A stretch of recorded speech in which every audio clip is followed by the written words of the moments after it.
Because when you're in it, you can't really see it until you get out of it and recognize the importance or the import of what you experienced. And I'm talking about toxic relationships.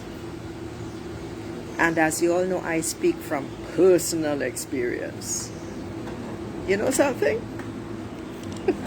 Someone trying to murder you in front of you, in your eyes, not in the dark, around noon, with a knife. The blade was 12 inches long. I knew it because I saw it up close. He had threatened me with it before.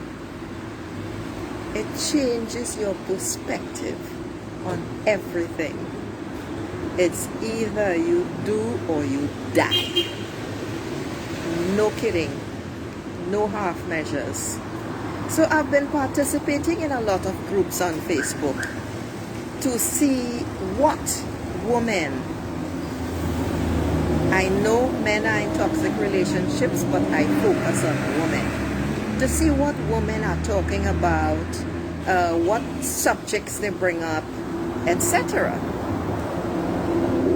And there was this one particular group that I was in where this young woman was sharing images of text messages that she had received from a boyfriend or ex-lover or whatever it is. All I did was read the first line in one. She sent out 12 different sets. 17.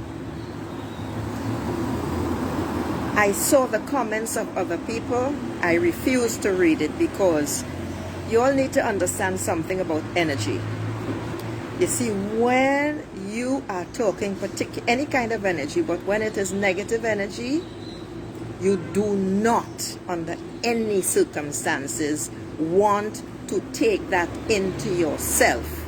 And reading it alone takes the negativity into you.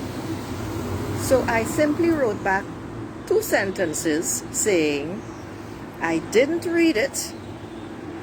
However, you need to take it to the police, see what help the courts can give you, and erase it from your life. Delete those messages. That's what I said, because you are giving away your power by continuing to stir it up. The young woman wrote back to me and told me that I was victim bashing. I need to get off her post because, and something else she said. I was so shocked. I mean, I really was shocked. So I paused. And then I responded saying, you know, I am not one into the Me Too movement. And consequently, it is simply a straightforward matter for me to just say my piece because that has been my experience. That's what I learned from mine. And I gave a little piece of my story. And I left it like that. She wrote back, she responded, saying that she experienced this for 3 months and she doesn't see anything wrong with what she's doing. I never said that it was. And this is her way, she screamed, of working through her stuff. Okay. I did not respond, because responding once is quite sufficient. Here is the thing. Clearly she is still in pain. That's very obvious. Horrified. She thinks, and still thinks, that she loves this sack of shit, this monster. She didn't say that. But to me, I get that. Her pain is so overwhelming, and her resentment of my words, it's because, number one, it hit home. That's the first thing, what I said. Number two, she claimed that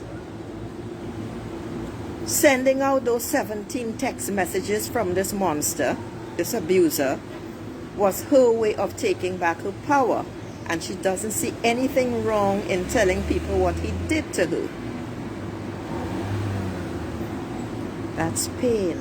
That's resentment.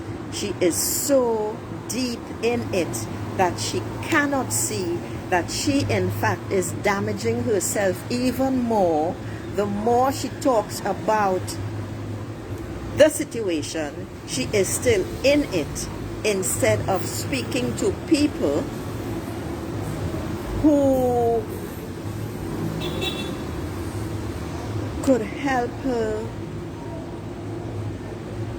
bring it out by chopping it up in little bits with their supportive energy and offering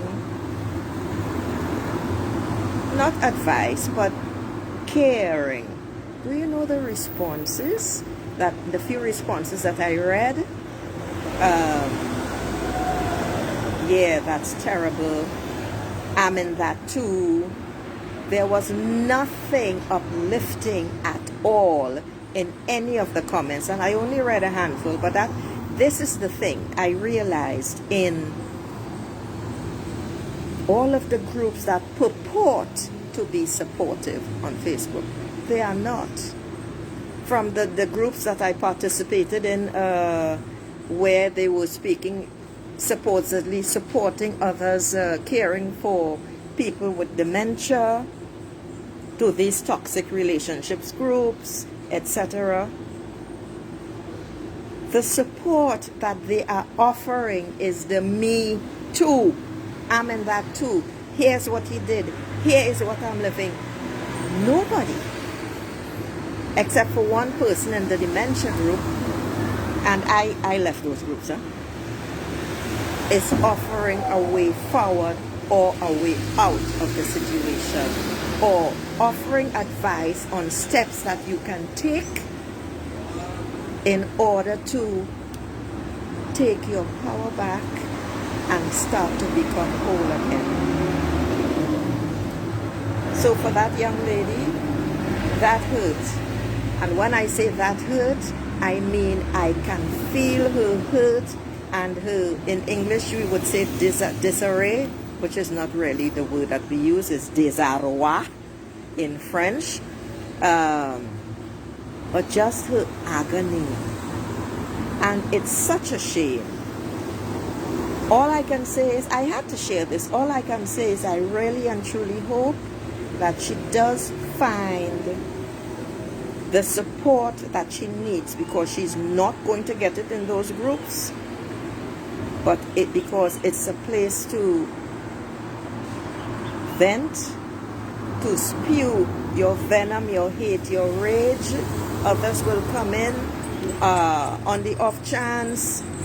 Someone would say, you know, it's probably a good idea if you did such and such and such. But in the main, these groups are not where anyone wants to be if they are looking for steps forward